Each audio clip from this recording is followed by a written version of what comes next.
Hey there, Gpert. Thought I'd jump in and try out your 5 questions. If I could change one thing in my life, what would it be? Well, if I was a Miss America candidate, which I actually thought about for a while, I'd probably say I want a peace in the world or something like that. I think the reality is it would probably be something along the lines of Dorian Gray. This getting older thing really sucks. I mean, it's better than the alternative, but all the Lloyd Bridges hair thing and the gray mutant hair thing and just basically feeling older. I'd be snapping my fingers. Let's see. Have I ever had an out-of-body experience? I actually talked about it in another vlog response to Great Shots. At one point in my early days, when I got had a little too much wine, I actually did have an out-of-body experience where I was hovering up above myself, watching myself and my best friend drink wine. Now, whether you could call that lucid or not, I don't know. I was pretty maxed out. But I did see myself down there. I did see what I was doing. I could hear myself and my friend talk. Didn't last long, but it was very spooky, weird experience, and I certainly remembered it very vividly afterwards. Let's see. Never really got a chance to tell my father I love you, because basically I never knew my father. That's probably a much longer story, but I'll probably talk about that some other time. Anyway, let's see. If a book was written about my life, what would it be titled?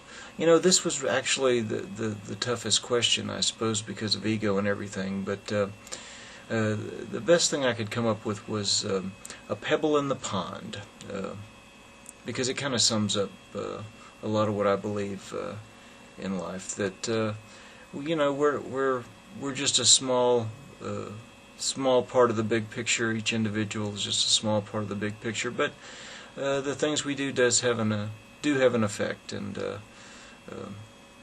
so I think we're just a pebble in the pond. Anyway, the crappiest car you've ever owned. Now that's really the reason I came on and answered these questions. That's the one that, to me, that's the most fun.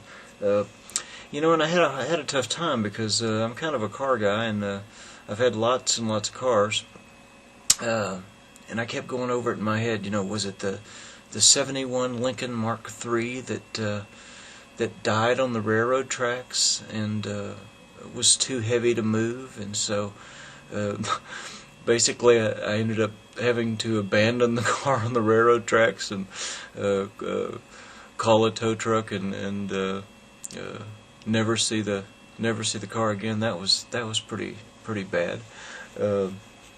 Could have been ill-fated. Was it the '62 International pickup truck that I was driving on a freeway in Houston when the front rim sheared off and stood me up on end? I went scraping down the freeway at 55 miles an hour with the truck standing up on its nose and me holding onto the steering wheel as it screeched to a stop, digging a furrow in the concrete with the axle of the truck. That was no fun. That was actually another truck that I ended up walking away from. But actually, I think it was my Fiat 850. This was the car I had in my college days when I really had no money at all. I bought this little Fiat, which was a tiny little car. I mean, smaller than an MG, if you can imagine that, or at least as small. And it was a total piece of junk. The second day I had it, the starter died, and so it didn't have a starter, but it was so small I could push start it. And since I didn't have the $56 that it would cost to replace the starter, I would push start it every time I went someplace. It was really easy to do. I'd just open the door and run along beside it, jump in, and pop the clutch, and it would start right up, which worked really well until the day I parked on a hill backwards, and there was a car on both sides of me, and that was really an interesting experience, trying to jump start a Fiat going backwards down a hill in reverse. Could have died. It was pretty bad. This same Fiat let me down on the freeway one time in Houston.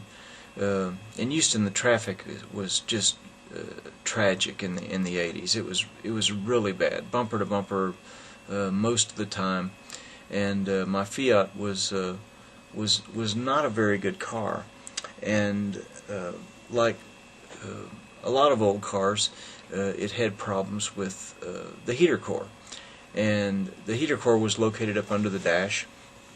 And so I'm driving on the freeway in Houston, and the top is down because it's a convertible, the only good thing about the car, and the fact that it was so small that if it ran out of gas you could dribble it home. But anyway, I'm driving on the freeway in Houston, bumper to bumper traffic. The car is starting to overheat, and you can watch the little temperature gauge go up, and it's getting to tragic proportions. And the other thing about the Fiat is it's almost impossible to raise and lower the top with one person. The design of the top was terrible, and one person just couldn't do it. It was a two-man job. Well, anyway, I'm driving down the freeway. The car's starting to overheat, and it starts to rain, as it will do in Houston, even on the hottest summer day. And so I'm sitting there, stopped in traffic, with cars all around me. It's pouring down rain. The car overheats, and of course the heater core decides that it's time to give up the ghost, and now steam is pouring out from under the dash of the car. So besides the fact that I'm sitting there getting drenched from the rain, steam is pouring out from under the dash, and people all around me are pointing and laughing, and it's really a hilarious experience for them, not for me.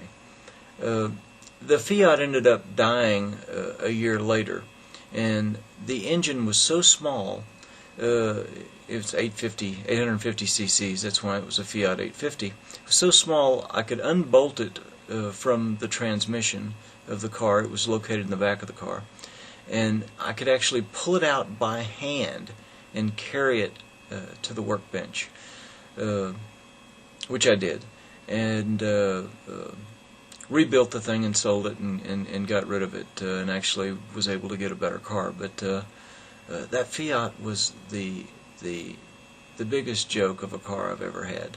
And of course somebody's going to come on here and probably tell you what Fiat stands for if you haven't heard. I thought it was very appropriate since my name is Tony.